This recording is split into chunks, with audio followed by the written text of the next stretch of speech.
Cinema. Welcome back to War with Cinema. I'm your host, Greg, your local metalhead, and with me is Par the Collector. What's up, everybody? and welcome to part 2 of Par's Month of Horror. Terror. Month of Terror. Yeah. Yeah, everybody says horror, dude. I know. I for some reason my stupid brain wants to go to horror. So this time It Follows. Yeah, this one was a more modern movie, I would say. Yeah, it came out in 2014. Director and writer David Robert Mitchell. So I got to get this out of the way. Like, this is all I kept thinking the whole time I watched this movie. Like, I know exactly what you're gonna say. It's like a thing for AIDS, right? Like, okay, all right. Like, I mean, it's not, but that's like. but that's like the vibe I got off this whole movie. Yeah, It was you can't just watch like- it without thinking that. It's like I was just like, is this guy just taking a subliminal shot at AIDS, like, you know, or HPV or something? Like, It very much feels like a movie made about like STDs. yeah, because I mean, I think with the whole you had to get it from fucking. I think that's what did it. for So me. there's more of like a deeper meaning Right, that I yeah. got from it third time around. So this is the movie that, like, when it came out, people would not stop talking about it. So it's one of the best modern horror movies. Yeah, this and The Conjuring were the one. Well, obviously Evil Dead, but these were the ones that I was actually like kind of interested in, Right. just in general, because I was like, oh, I heard a lot about it. Yeah, but I never exactly. saw it, you know? So eventually I saw it somewhere for like $5 DVD. So I was like, I'll pick it up and watch it. That's usually how I do things. I watched it and I liked it, but I didn't know why. You know what I mean? Right. I didn't find it super scary. It was very like, I was just about to say Atmosphere. It had a couple jumps. Yeah. You know what I mean? But not a overall, like, I just kept thinking, like, you know, this movie could be made into like a scary movie, like a spoof, so easily, just Oh, yeah. because like she's like, if you have sex with me, something's gonna come after you. I don't give a fuck. Don't do that, pussy girl. Like, you know what I mean? Like, the average dude's not gonna give a fuck. They're just Right. like, yeah, I'll still hit it with that. So it's, what's that following you? Fuck this one dirty bitch. Now this shit don't leave me alone. yeah, bro. He keeps trying to tug on my fucking hair. It's weird. It's like, It's just a mild inconvenience. It's not even trying to That's what kill I you. said, like, she got away from it every time. Like, I was just like, you know, this really isn't like a life or death thing. Like, she keeps freaking the fuck out, like packing up her family and shit. And I'm just like, it's really not that big a deal. Like, just, Right, you're carrying like a cup of water and it just knocks it out of your hand. you got to leave a couple minutes early for school and work because it's got to catch up to you. As long as you made sure it followed you to wherever you were at and like you literally just went out the back door as soon as it came in, you got a good 30, 45 minutes. Right. Like, you can get most of your errands done. like I said, like, that's what So What did you think about this movie? Obviously I wasn't terrified. Like I said, there was a couple good little jump scares. There's a couple of times it like freaked me out. I liked the premise overall. I thought that it was something different. Yeah. You know what I mean? And remember when I said that I thought this might have had Michael Shannon in it? Mm-hmm. I remember the name of that movie. It's called Bug. Oh, It's the same thing. Like, he gets like a girl and he gets like a parasite or whatever, and they have sex, and then like they're both infected. But he's like, I'm gonna save you, but he just kind of like goes crazy. I don't interesting. know. I never watched all of it, but like that's the gist of it that I remember. I see. I saw it today. I almost bought it, but I got one of the other movies I got in here instead. Yeah, It was a hard choice, but hard choice. I made it. You could have got both for a quarter. No, they weren't a quarter. These were 50 cents. Oh, Yeah. No, I went hard on the vintage comics again. did you? I kept finding them for $1 a piece, bro. Good one. I'm a sucker. Yeah, dude, fucking Silver Age shit. Like, Damn. I got the Iron Man issue where he's like all strung out on alcohol. It's like him with a bottle. He's got no helmet on. I was like, I wish I knew more about comics so we could have like a deeper conversation about it, but I just don't know anything. well, a couple of the guys that I'm friends with on TikTok, they were like, oh my God, bro, you got some good issues there and stuff. So I was happy about it. And like I said, for $1 a piece, I bought them just for the covers. I thought, like, you know, because I look through a lot of shit and I've seen a lot of people get comic book hauls and, you know, I'll remember certain covers. Like, I can't remember if they're important or worth a lot of money, but I just like the cover. Yeah. So I'll get it for $1. Oh, I see. So. That's how I used to do with metal CDs back in the day. I'd be like, oh, it's a cool cover. I'd buy it, listen to it, piece of shit. But I was about to say, that's very misleading, man. Not just in metal, but in any form of music. oh yeah, Album covers are deceiving as a bitch, dude. Like, you'll be like, oh, this got to be great. It's fucking terrible music. yeah. But Yeah, that's the thing. You can hire great artists to put the cover on your music, but it doesn't relate to the music. right. It's very few times, but there are some times where it's like, God, the cover of the album just matches the music so well. Like the first one that comes to mind is Vital Remains, Dechristianize. The album cover matches the music so perfectly, in my opinion. So It Follows. Right. What is this movie about? Okay, so it starts off, it's just, actually, it's like a chick running. Like, she's just running in circles, and you think she's just, like, lost her shit. Right. And her dad's like, what are you doing? Like, what are you doing? Like, she gets in her car, she goes out in the middle of nowhere, and she calls her parents, and she's like, I'm really sorry about all these things I've done, and I love y'all, and just know that I really love y'all. And then Sorry for being such a bitch. And then it cuts, and the old girl's laying there all fucking mangled up, and her leg folded up like a pretzel. Her leg's doing the Joe Theismann. It's almost a U, you know. So that's the opening of the movie. So at first you're like, "Holy shit, what is that all about?" You know. Then it cuts to a different girl. She's like a blonde girl, right? Like, yeah, they're kind of similar, but not, you know. Right. And she's just chilling in the pool, and her sister comes and she's like, "Hey, we're gonna watch a movie." I really thought it was cool how, like, you could tell this movie was in the modern, times, like, in the 2010s and stuff. Right. Because old girl's got a little. I've never seen a Kindle like that. Like, hers almost look like a pocket mirror. Yeah. And she could read books on it. Like, I thought that was crazy. Like, I've never seen one that small and compact. I haven't either. That was pretty cool though. Yeah. So, like, it lets you know, like, it's modern, but, like, and also the movies they watch are all like black and white, like movies from the 50s. Like, I just thought. But that also, was really there's cool. there's a lot of hints. Like the setting Right is just very like feels older than it is. Right. That's what I said. It's kind of weird. It's like it's just kind of like a time paradox. Like if I'm not mistaken, I feel like the director said he did that on purpose. Right. He was kind of mixing time era things, so you don't really know what time period it is. Right, because, I mean, obviously they have cell phones, the cars are modern, but even the house they stay in looks like it's in the 80s. Yeah, and the furniture that's in there just looks old as fuck, like you grew up with. I either gathered that they didn't have a lot of money or, like, like you said, but you notice that, like, horror movies do that a lot. Like, they do that to throw you off, I think. Well, after watching this the third time, I tried to pay attention to everything outside of the monster to see what he's trying to do, and I think I finally came to a good conclusion. So what you're describing plays into it, and when we get into it, I'll talk more about it. So she's like, I got a date, I really like him. She's like, I like him too, we'll see what goes on. We're supposed to go to the movies. And even the dress she wears on the date is like a throwback. It's like a 70s like Carrie type shit. Right. Like, it makes you think of like a girl from a horror movie. She goes to the movies, and it's an old-timey movie theater, which I thought was badass too, because, like, I've never lived. I mean, we live in like a smaller town, not like a tiny town, but I've always wanted to live in a movie place where a movie theater was like super old, like from the 70s or. It's cool in theory. I'll say that. Right, it's not practical. When I went to Chicago, they have like a little rinky-dink hole-in-the-wall theater, and we went to watch The Lion King, and I'm just like, I love the setting and the atmosphere, but to actually sit and watch a movie, it's a little inconvenient, and plus you have like little things that you're like, you probably fix that. Like, I went to the bathroom, and, as a male, we have the urinals. Well, the bottom urinal was leaking, so instead of fixing it, though, they just put a bucket under there.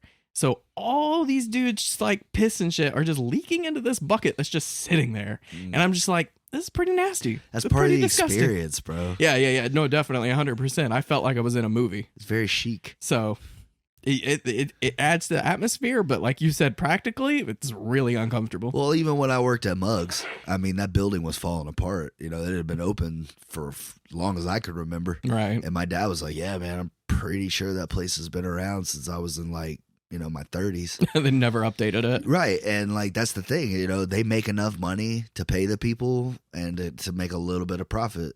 Because at one point they had 4 of them around Central Florida. Yeah, I think They so. had There was in- one in Plant City, one in Lakeland, and then I think they got one in like either Bartow or Mulberry, something like that, but or Winter Haven. But anyways, Now they we had have a bunch none. of them. Now we have none, exactly, and that's because you have these other places that they charge you more, but you're sitting in reclining lazy boy seats, state of the art surround sound, digital. It's fucking vibrating seats, dude. It literally looks like you're in the movie. And while it is cool that places like Mugs you could get food, and you got to sit in, and like you said, it's about the experience, because you would sit in those cool, swivel chairs, and it wasn't traditional, like you had a table, and I don't know, like it made it cool. Like in the other theater we had rocking chairs, so I mean there was different things about it that people loved. But I know it'd be cool to open like a retro movie theater where we played like older movies, kind of like stuff that we do on the podcast. that is like my dream of fucking dreams, bro. We don't play new movies, we only play only it has the to hits, be at least, baby. yeah. Only the hits. That's what I'm saying. Has dude. to be at least 10 years older or older. If I ever like got big doing anything, or if I hit the lottery, that I would buy Mugs and Movies, because it's just sitting there. Yeah. I would buy that bitch, remodel the fuck out of it, and it would just be Pars, like Retro 3 or some shit like that. And I would show Goodfellas every Sunday, every Sunday without a doubt. Every Sunday, Goodfellas. Every Sunday at 7, shop. But yeah, so yeah, the movie theater's cool. They're going in there, sitting there, and they're playing this game. Like you could be anybody. She made it up, which is actually pretty cool. I might do that with me next time. Me and the wife are just out doing shit. Yeah. Just like trade with somebody.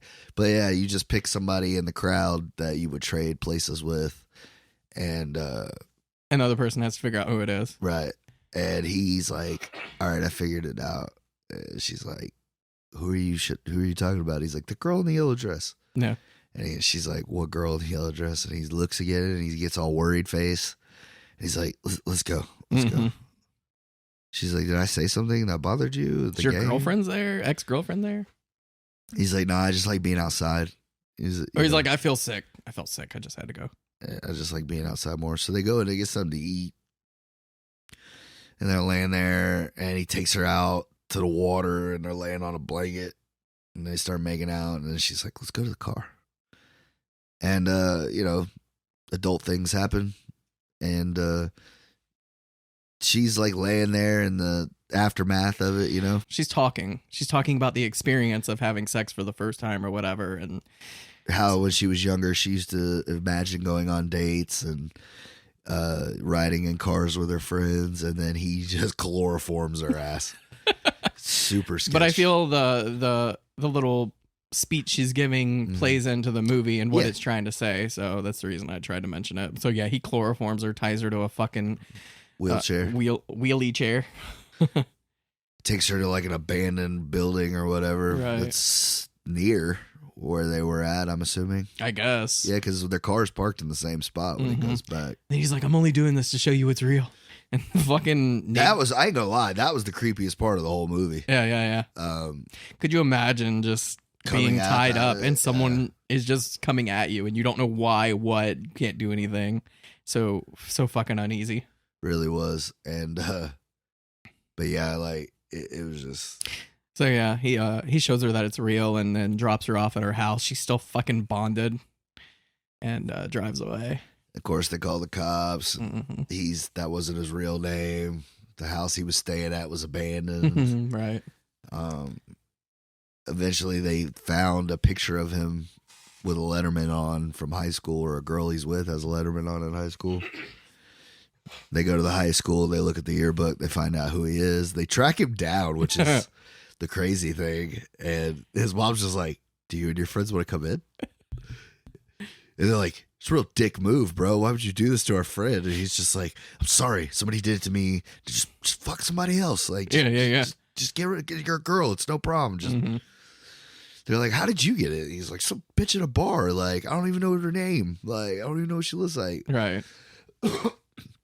Why I thought it played into like, STDs and stuff, because it's just like, for her, it was so special. You know what, I'm going to lie? I wasn't even going to say this, but I am going to say it now. I got more scared at watching the movie Kids than I did at watching this fucking movie. Oh, yeah? Because at least they didn't tiptoe around the AIDS conversation. Okay, fine. We'll talk about like what I think it means. So like you said, everything feels really old. It feels like shit we grew up with. Right. It's trying to get you in that mindset of being younger. Mhm. It's trying to get you into that nostalgia feeling of when you were young. Yeah. There's a time in everyone's life when they're a kid, and then in their young adult life, they have sex.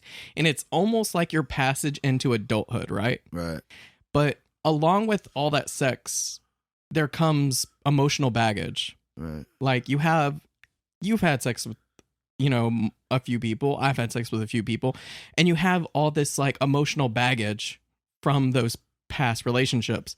Like no matter how hard you try to get away from it, it's always going to be there with you. Right. And then you have sex with somebody else. It's almost like they're inheriting your emotional baggage. Well, that's what I was going to say. I thought the underlying message of it is, every person you've had sex with, you've had sex with every person they've had sex with too. Exactly. And that's why I thought it was kind of hammering like the STD thing, you know what I'm saying? Because like, yes, emotionally you hold on, like some people sex means a lot. Right. Like, like they have love for somebody. Like that's the way they connect with somebody. Right. And then some people can go to a bar and after a couple drinks, like, hey, you want to go back and have some fun? So sex means a lot to different things, and I think that was a part of it. Was him saying like, oh, it meant so much to her, but like, look at what happened to her. I don't know, but that's what I got out of it. Was, right. And then also like, when you're a kid, you have sex, you enter adulthood, and then you realize you're on your way to like death.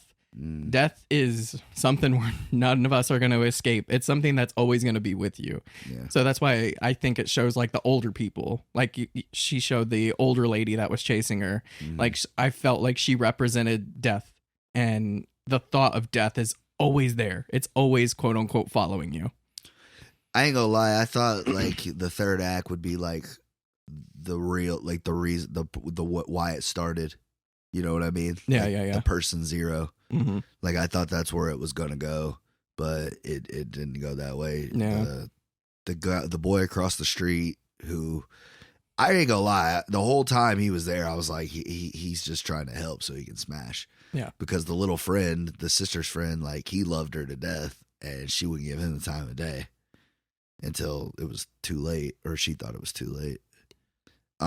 But also there was that the guy was like, just give it to me. And sometimes sex is kind of meaningless. Right. Like it's just something that you do. And well, he's like, I want to help you. He's like, and I'm not afraid, and she, like, right. Exactly. Like he had feelings for her, mm-hmm. but it wasn't like the other boy loved her. Right. So, he did. And at first, he's like, I'm not calling you crazy. I still believe you. Because I feel like, he didn't see it like the other ones did, like her yeah. sister and the friends. Right. They saw her get yanked out of that beach chair by her hair, which I thought was really cool. We could have got some more of that. I didn't really like how they kept changing the person coming after her.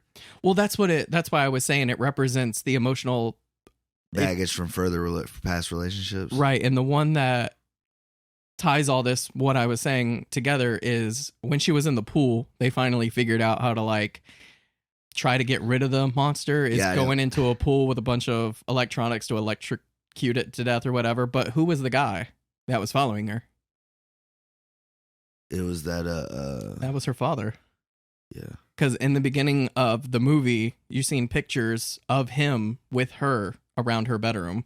Right. And then they were like, what do you see? And she's like, I don't want to say. So something happened with her father that affected her emotionally. I don't know if he molested her, but if he did, she wouldn't have the pictures. He might have abandoned her.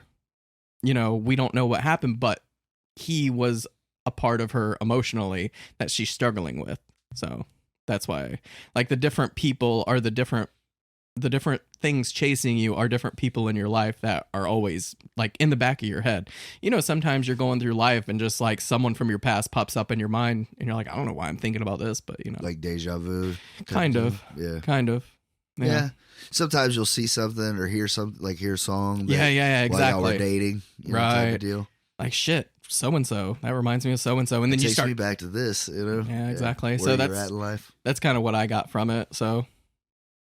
But yeah, I do. I guess that was cool. I didn't really put that. I didn't think about it like that. But Oh, I didn't either. This is the third time, and I finally just thought about it this way. no, I meant as far as like I didn't like the fact that they kept changing the character, but it makes more sense. Yeah. When you think about it, the way. Yeah, I didn't understand it either. I'm like, why does it keep changing the people? But when I realized it was the dad, I was like, oh, these are different people from your past that are chasing you. Right. Well, I just thought it was people that it had killed. Yeah. And then like they kind of got thrown into the mix. True. Of, like, Yeah, it's just taking that are right. That makes sense. It just because he said sometimes it's people you love, sometimes it's strangers. Mm-hmm. You know, but it's always going to be coming directly. Well, that makes towards sense too, because I'm sure we've all had moments in our life where we've inconvenienced somebody or somebody else has inconvenienced us. We don't know this person, but they will pop up in our head too. Yeah, that's true. But so she's they go out to the guy across the street. His family's got like a cabin out in the woods, you know, near the beach or whatever. Of course, there's always a cabin in the woods. Always. Dude. I'm starting to think like horror movies, like you just need a cabin in there somewhere. I know, right? You got a good idea, but we need a cabin in there. This movie can't take place in the city. Are you crazy? It's kind of like the whenever Kevin Smith was talking to about Superman, he's like, "There's got to be a spider." I love that though. What is this guy in the fucking spider? Oh, the spiders. He taught you about the spiders. Same thing with horror writers. You gotta have a cabin in there. It's the fucking cabin. This movie takes place in space. Where are we gonna put the cabin, guys? Come on now. They worked a cabin into Jason X. Bro. Yeah, they did. That's true filmmaking right there. Jason X is amazing. I love that movie. I don't give a fuck. I will fist fight somebody over that movie. Right. Man. That's how stupidly great that movie is, man. It's up there with like Napoleon Dynamite for me. Yeah. Like just stupid, hilarious, good shit. I watched it like a few months ago and I hadn't seen it in so long and I was just dying laughing. I'm like, this is amazing. It makes me think, is there any other horror character that you would like to see a space movie with them in it? All of them. I don't know. Some of them I don't feel like it would work too well. Like Leatherface in space doesn't really do anything for me. Yeah, I guess you're right. You know, an inbred Texan in space. Like, where are we going with that? Yeah. Somebody like Myers, let him loose on International Space Station. That could be a good movie. I could watch that. Yeah. Or, you know, maybe Kruger, Astronaut's Dreams. I don't know. You know, maybe. Kruger versus aliens. Oh, now that's dope. Yeah. That's dope. He enters the aliens' dreams. Xenomorphs have dreams, apparently, bitch. That would be dope. That would be dope. But so they go to the cabin. They go to the cabin / beach house, and it takes the shape of her friend that's in the water, which is pretty crazy. And they didn't seem to notice that the girl's talking to them, and then the other girl's just walking directly towards them. Mm-hmm. And she's the only one that can see it. Right. You know, and the friends are like, don't notice anything because they don't know what they're looking for. And then it yanks her out of the chair by her hair. And he hits the ghost with a fucking lawn chair, which, while valiant, how? Like, and then the demon turns around and bitch slaps him like 50 feet, like it looked like a comic book movie. He just threw his ass across the beach. Friend in the water is like running out. She runs to the shed where they have a gun. She shoots the ghost in the shoulder. It starts bleeding. I didn't get that. Like, certain things about it just kind of bothered me. Yeah, you got to let the movie let it bend its logic a little. A lot. Like, well, whatever. It doesn't matter. Because in the pool, he gets shot in the head and it like dies. Yeah, there's a lot of blood. Between that and the electricity. That's how you kill ghosts, ladies and gentlemen. Electricity and guns. In the head. Like a zombie. Like a zombie. You gotta shoot that sumbitch right in the forehead. Yeah, the whole build up, and then at the end with the whole pushing the stuff into the pool. Mm-hmm. And if you're gonna put her in the pool as bait, wouldn't you keep her towards the edge of the fucking pool so you could just yank her out whenever you start pushing the electrical currents? That's kind of what I was thinking. Like, what if the ghost gets in there? She's like, it's in the pool. Start throwing. Like, wait, let me get out first. Yeah, because like I don't know if it's because of the amount of water or the smallness of the appliance. Yeah. Maybe the voltage wouldn't be enough to kill you. Maybe. But I'm pretty sure when electricity hits water, anything that the water's touching is going to be fucked up. Right. So whether she's here at the kitty end or down at the 12-foot end where she was in the movie, she's going to be fucked up, right? Yeah. All right. I just wanted to make sure science was still a thing. Yeah, right. Okay. I was thinking the same thing. I'm like, I don't know how this is going to work or how they think this is going to work. But somehow they got the ghost in there and they keep kicking, and then the ghost starts throwing shit in there. yeah. Which was pretty crazy. It's to show, because he says it's slow, but it's not dumb. Right. In the beginning of the movie. Right. Yeah, which leads back to the whole just a minor inconvenience. Yeah. Like the ghost is like not that pissed off. Like, yeah, it's not a bad gig. I mean, yeah, I gotta fucking follow these kids everywhere, but like, you know, it's not the worst. It's a good living. I get a kill every once in a while when they get lazy. They get tired of checking their phones, see if I'm around. But yeah. Gives meaning to my life. My afterlife. My afterlife, yeah. My unfinished business. It doesn't have to be finished, but I guess like, you know, it's in the paperwork. But so yeah, they get her out of the pool and then she shoots the ghost in the head, which is her dad. Her and the little nerdy friend, they end up having sex, which I guess like, was she like just doing that to see if it worked? Or she just like, now she loves him. Now you realize she loves him.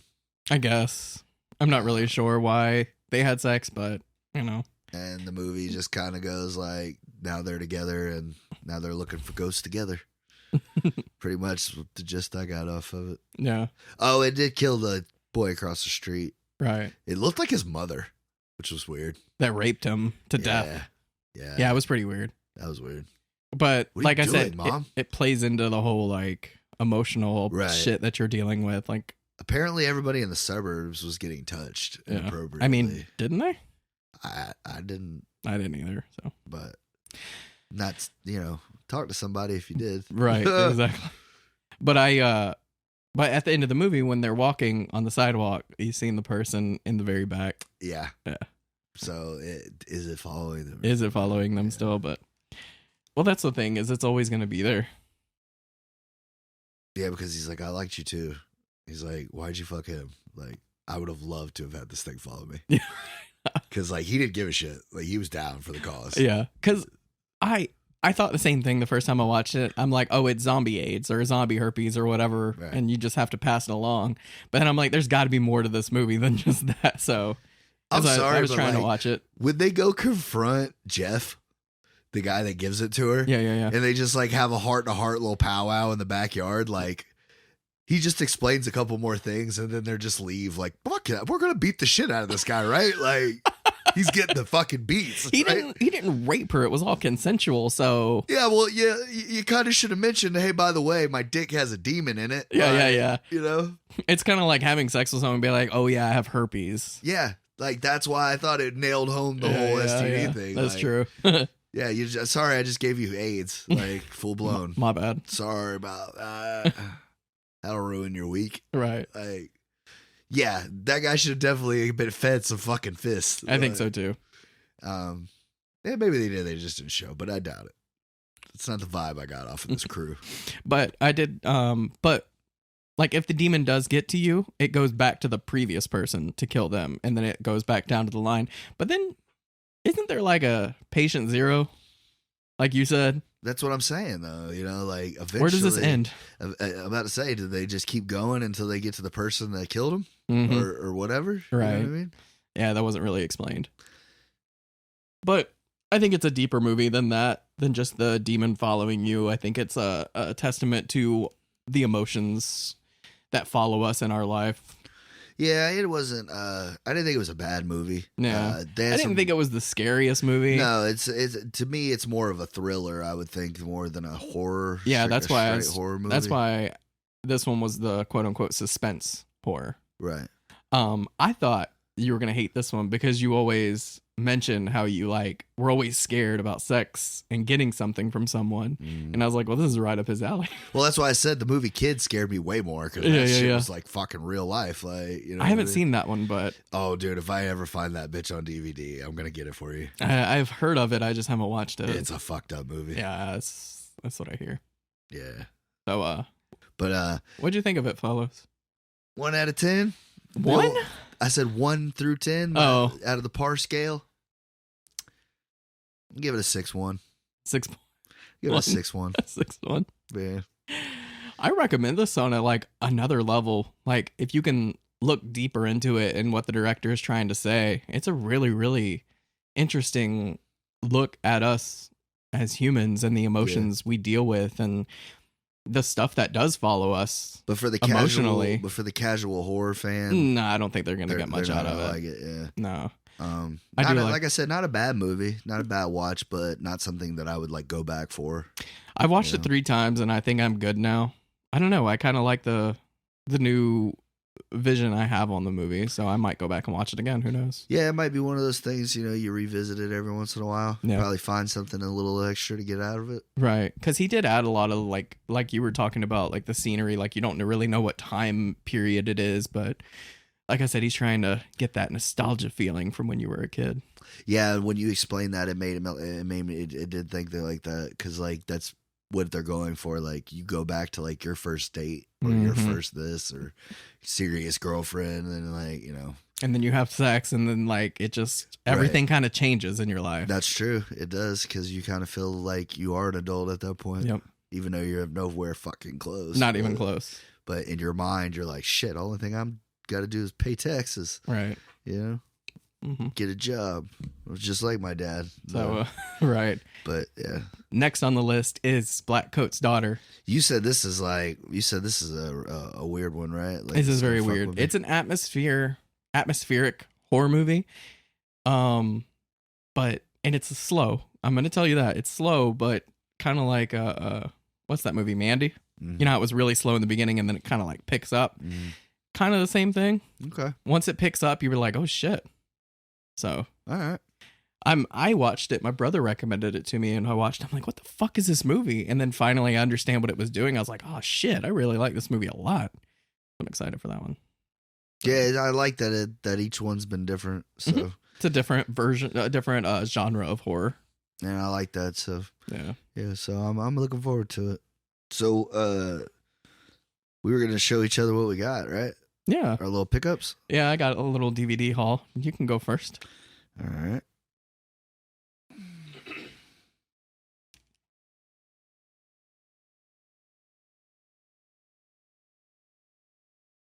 Well,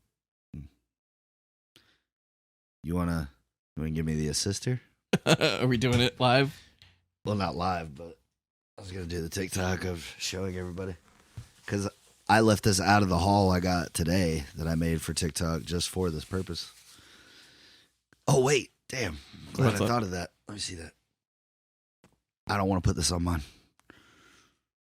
You could just record a video and then put it up wherever. Yeah, but I've noticed that when you record it on one and then transfer it to another or like re-upload it, it's like shit. Like it looks like shit. Like I had to delete the one I did off mine and then put on ours. Yeah. I had to redo it because the one I picked, it like froze on my face like this, and I look like a fucking idiot. So, yeah. Here we go. That's better. That's what I wanted. There we go. All right. Just kind of give me a nod whenever you get going.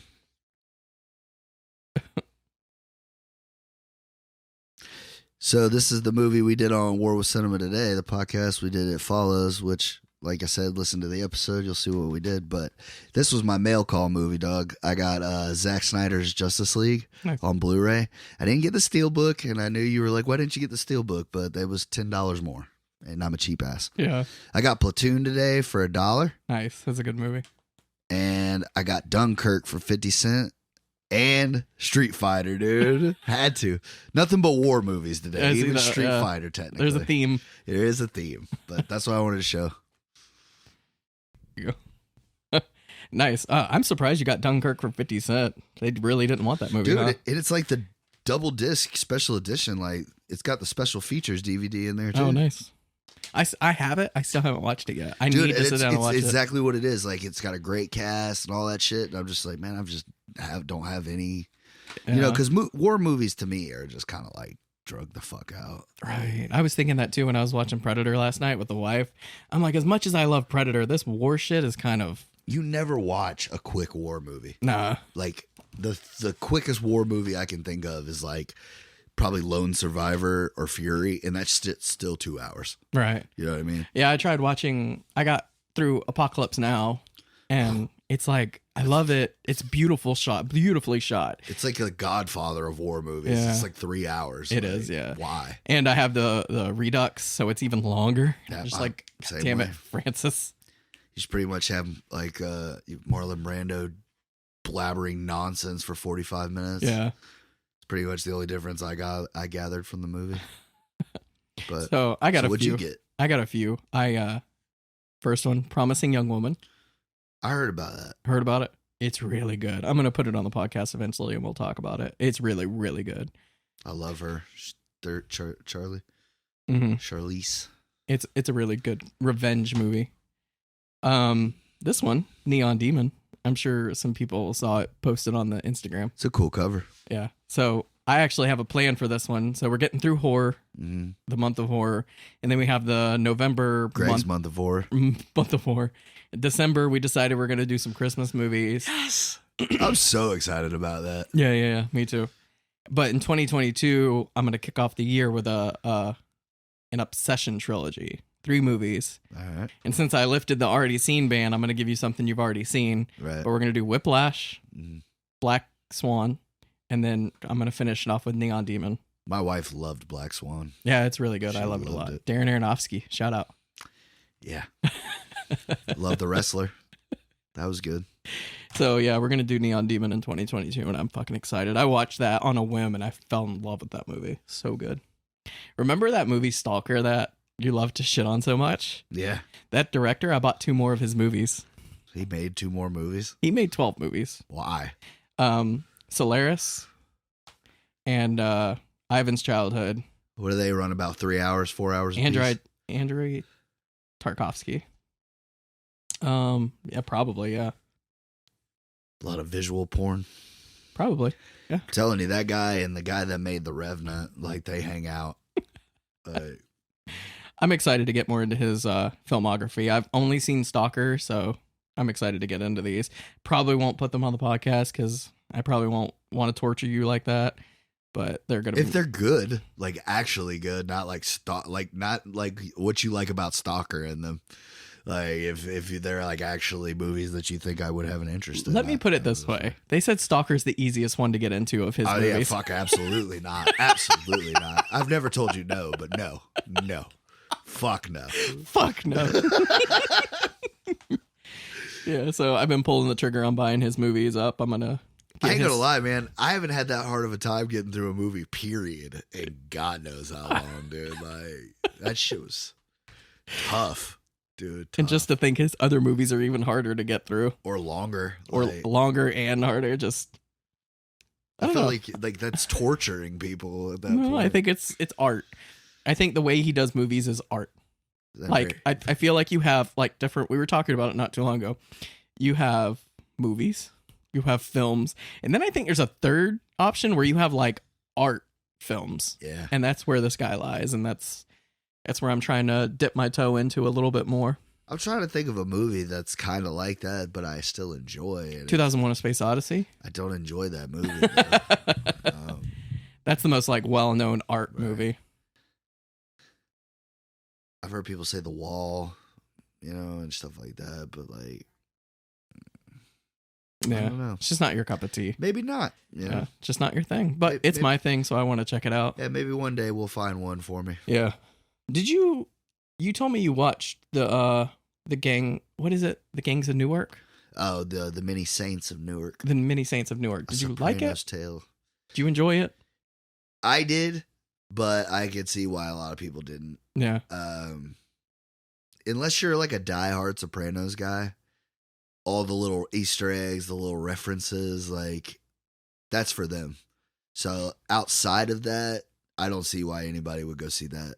Like Mhm. it didn't do anything for mob movies. That was just like, whoa, this. That's what I was kind of wondering. groundbreaking. You don't think it could be like a standalone movie? Like if you've never seen The Sopranos, could someone go and watch this movie Oh yeah, yeah. and enjoy it?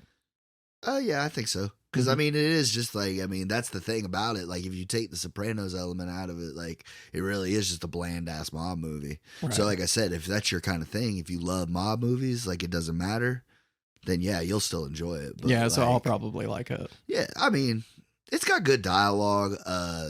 Dickie Moltisanti, who the movie's about, Chris's dad from The Sopranos, Right. he did a great job. He did a fantastic job. He carried the movie, in my opinion.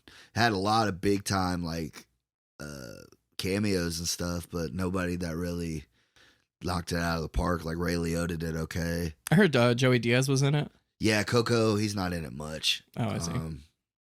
I always wondered why he wasn't in more like mob movies. Well, like supposedly he was in. He almost got hired for a bunch of them. Yeah, but like either he wasn't this or he couldn't do that. Or... For some reason, he started showing up on like Joe Rogan, and I'm like, I know this guy from movies. Like I swore he was in these movies, but he wasn't. Longest Yard. Yeah, the movies that you think you remember him from and what you actually remember him from. Exactly. But yeah, he said that he was getting all these like tryouts and stuff for mob guys and stuff because he's Cuban. But he looks Italian. He does. And he's from Brooklyn, so like he sounds Italian. He sounds Italian. Well, he just sounds New York. Right. Like he's from New York, which everybody thinks sounds like a mobster. But he said that he still made a lot of friends from people that were in Sopranos, and then when they were making this, they were like, "Hey, we're finally going to get you in. Like, we're finally going to get you in this." Finally.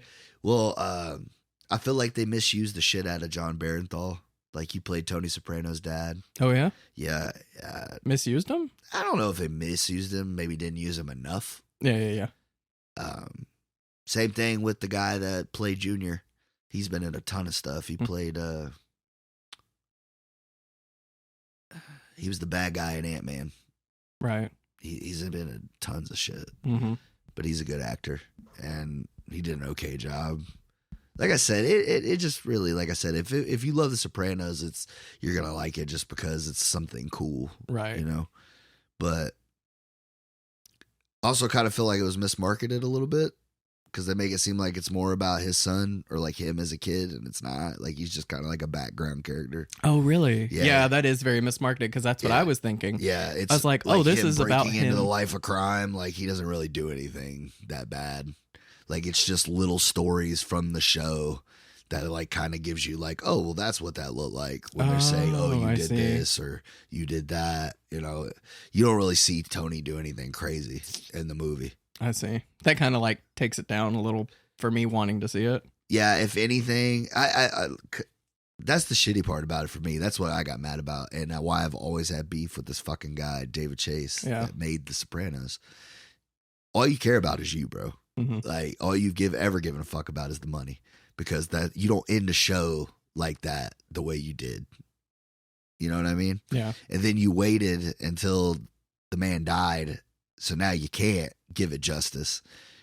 And then I got what you didn't need the money, so you made this for what? What, to honor him? Let his son play him as a kid, and then don't even make the fucking movie about him. Like, right? I don't know, like. Little things piss me off about it. Like, yeah, it's kind of a little insulting, but I'll have to check it out. Maybe there'll be another one, but I don't think this one's doing very well financially, so it probably won't happen. Probably not. But... And then, like I said, like people that were still bitter about how The Sopranos ended, you're not gonna like you don't feel like anything got answered. Yeah. It doesn't like add anything. Exactly.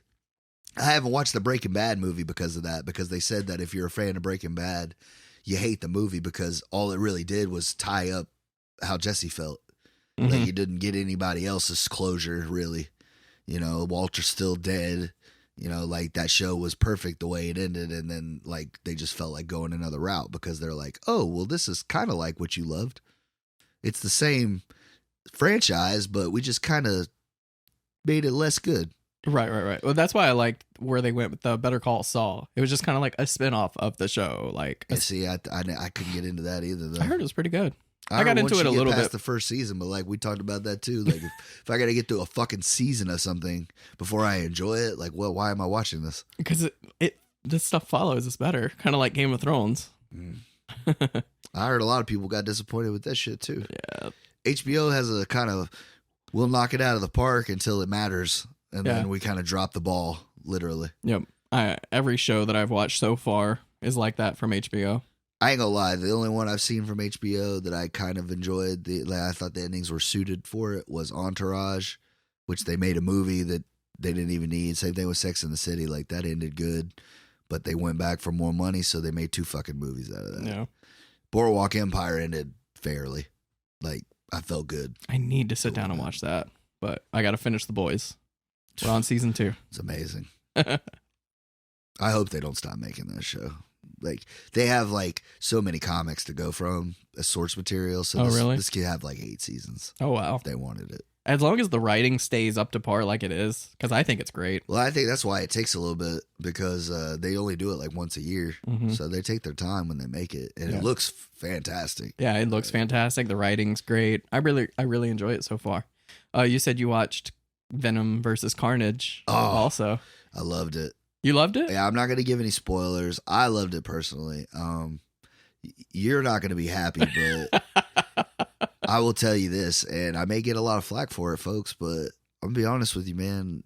Tom Hardy was the one that kind of didn't bring his A game on this one, if you ask me. Oh, yeah. It's like he's struggling to keep that American accent in this one. Oh, yeah. Like, I don't know why, but like, Yeah, I think his heart's not into it, because I was watching the first one and they cut so much of him out that I think him doing the second one, it was like a contractual I'm obligation. sure they got him for probably 2 more. And he's just like, I'm going to show up, but you're not going to get my A game. Maybe because Woody.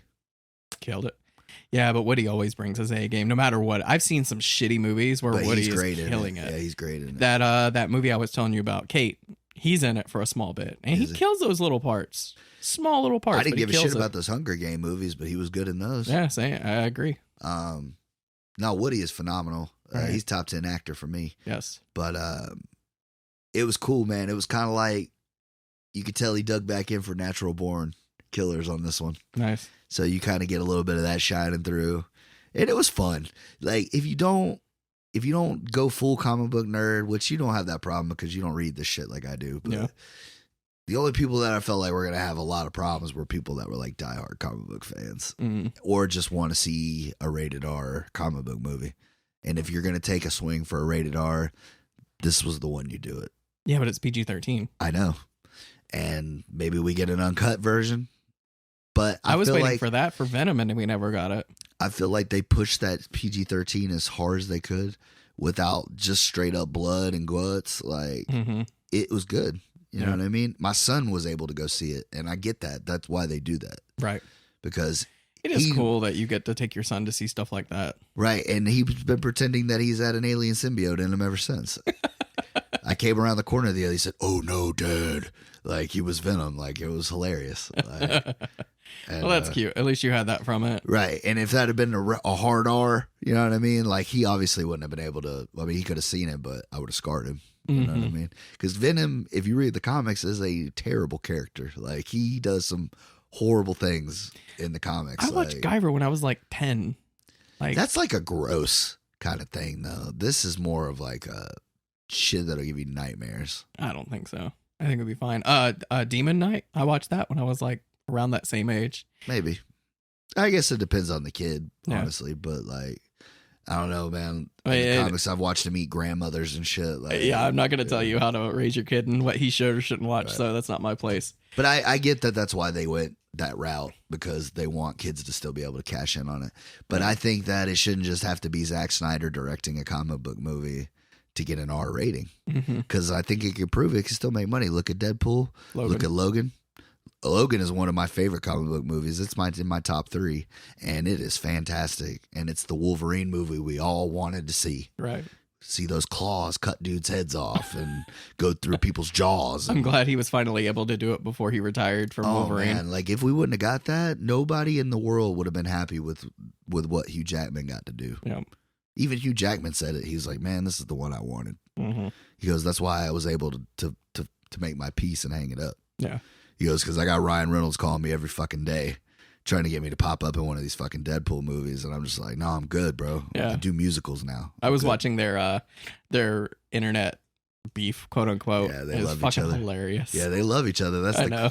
And that's the thing about it, though, because that drives you crazy as a Deadpool fan or a Wolverine fan. That whatever movie they were in together would be a hit. Like the charm, the bromance. Well, it's kind of like The Rock and Kevin Hart. Kevin yeah. Hart. Like they have so much chemistry that it's hard to not be happy when they're on screen together. Exactly, and it's like they both know they're making 60 million plus, like so they're in a good mood. And Yeah. like, it shines through in their movies, you know. Right. Because I ain't gonna lie, if you didn't name the Jumanji sequels Jumanji, they're still good movies. They're still gonna make the money. But I just didn't feel like you had to do that to Robin Williams. I think so too. Like let him. You did be not in- have to call it Jumanji. You could coulda have called said it The like Rock and Kevin Hart go to the jungle, exactly. and it would have made $100 million just regardless. like it did. Yep. But I mean, it is what it is. That's how they make their money, though. Is just franchises. So, oh well. Sometimes it works, sometimes it don't, though. Because I feel like a lot of people are gonna love this new Ghostbusters. I heard good things. The actual Ghostbusters, that chick one, not being sexist at all, but the remake. If a movie sucks, it doesn't matter who's in it. It sucks. It sucks. No matter if it was all women or all men. Well, the guy that directed it, he just said that like he was like it just needed a breath of fresh air. Like, bro, it wasn't broke. Neither of the Ghostbusters movies did bad financially, commercially, fan wise. Like some people don't like 2 as much as 1. Yeah. But they still love it. Right. And it's got a cast of comedy icons, you know? And I get what they were doing. They're like, we're going to do the same thing, but with women. It's going to be just as great. Well, it wasn't because it wasn't written as well. Exactly. And it just felt like you were, I don't know, man. It just kind of felt like they were just stealing it. Yeah. But I heard the new one's pretty good. I heard good things. I can't wait, dude. Yeah. I'm definitely going to see that day one Or day one. for sure. Yeah. I'm excited for it. Me and the son will definitely go see that one. Oh, yeah. You'll have to let me know because apparently I can't watch anything. I watched Reanimator because I bought the Arrow release and I wanted to check it out. And it made me realize I'm not a huge fan of body horror. All right. I don't think it's my, like, it's cool if you're into it. More power to you. It just doesn't do anything for me. Well, like shit popping out of them and stuff Well, like it's that, or practical effects of like gore. right. You know, it just like, I watched Reanimator. It's a good movie. Don't get me wrong. People getting the shit stabbed out of them and stuff. But yeah, like decapitations and body horror. It just doesn't do anything for me. It's not my cup of tea. I'd rather watch these art house movies that speak to your soul, but everyone has their taste. Like you said, if it's done right, it could be cool. It can be like Guyver. I really enjoyed that. All the graphic or the artwork. Well, especially for like what they did for the time it was. Mm-hmm. Like now, that shit ain't nothing to write home about. But like in 1990, you know, that was a big deal. Oh, like I said, me and the wife watched Predator. He looks so good. Mm-hmm. 1980 what? Mm-hmm. He looks amazing. I think Even it's like today's 87, standards. 87, Today's 86. standards, I feel like I could rub his face and get cut on one of his like snarling whatever's coming out of his face. None of that CGI shit existed back That shit then. looks man. so good. It was probably hell for the poor guy wearing that fucking thing. Oh, 100%. You know that shit had to be 1,000 degrees in that fucking Yeah, and he has mask. to have this like electronic thing on his face so it can open up to talk. Yeah, it probably was like wearing a fucking sweater on your face for hours at a time. That shit was so good though. We got 5 minutes before I pass out, guys. Let's do this. Like, I forgot. I want to say it was either Lost Boys or the He-Man movie, one or the other, that the paint that the bad guy had to wear was toxic. And like they had to get it off his face as soon as fucking possible because like he was literally choking on the breathing the shit while he was doing his lines. I think it was He-Man, the guy that played Skeletor. Maybe, but I do know the lady in the James Bond where she was painted in gold, she died From that? from that. Her body couldn't breathe. Oh, Her wow. body suffocated from the paint. Oh, wow. She died from that. So, Damn, that's a good Sean Connery one, too. mhm. That's a crazy fact. You know, I've never really seen Any of the James Bonds? any of the James Bonds. I They're know cool. there was a new one that just came out, and I'm just like, I love Daniel Craig. He's been a breath of fresh air for it because that's what I've heard. Pierce Brosnan, he did a couple good ones, but I heard Casino Royale is like one of the best ones ever. I love that one and I love Skyfall. I think they're both badass. Mhm. Spectre was okay, and Quantum of Solace is okay. But yeah, Casino Royale, that was his first one. Oh, okay. Yeah. It was the first time we saw Bond since Pierce Brosnan. And like I said, the last two Pierce Brosnan did were shit. Like nobody cared about. Yeah, the Sean Connery ones, I haven't seen those. See, I'm kind of like, I love a Bond and hate a Bond because I love Connery as Bond, but I can't stand Roger Moore. Mm-hmm. Like watching Roger Moore play Bond. And like I said, I'm not a huge Pierce Brosnan fan, but I love Daniel Craig. So, Yeah. And then they had like one guy in between that did like one, but I don't even count him. He doesn't count. Yeah, George Lazenby doesn't count. And then you got Dalton Moore or whatever his name is. I don't count him either. Wow, there's so many.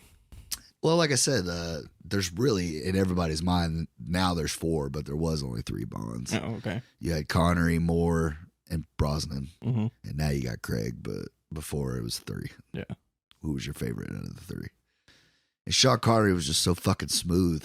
And the fact that he was Scottish and not British, I think that's what drew a lot of people in. Like, they think when they think James Bond, they think like England, but you're really thinking Scotland. Hello, pusher. I've seen more like spin-offs of James Bond than anything else. Yeah. Like Transporter, that's basically just a Bond ripoff. A lot of them are, honestly. That's what I'm saying, yeah. Anything with a secret agent, you can really make a reference back Right. to it. Just don't think it's my thing. Like I said, they're cool. Some of them are cool. Like, some of them have cool stories or like good bad guys. Yeah. And like, they do some cool shit with the gadgets and stuff. I'll But stick like, with Austin Powers. It's cool. that is like a funny version of it. Yeah, for yeah. sure. Love Mike me. Myers, man. Loved me some Austin Powers. I love Mike Myers in general, man. He's given us so much gold over the years between Austin Powers and the Wayne's World. Wayne's World. I was gonna say. Wayne's World is the best. so good. Both of them. And then the Shrek. I love Shrek. Like, I've always loved Shrek. I always love Shrek. Yeah. Yeah, I mean, the guy's done gold, and he's done some flops too. But We don't talk about the Mike Love Myers. Guru. No, nobody does. Nobody should. Well, I don't have much more, so Yeah.